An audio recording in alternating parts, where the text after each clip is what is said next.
In designs like this telescope, calculations around the center of mass and moment of inertia are essential.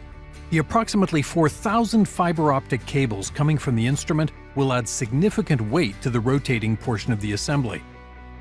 The instrument position accuracy needs to be incredibly precise.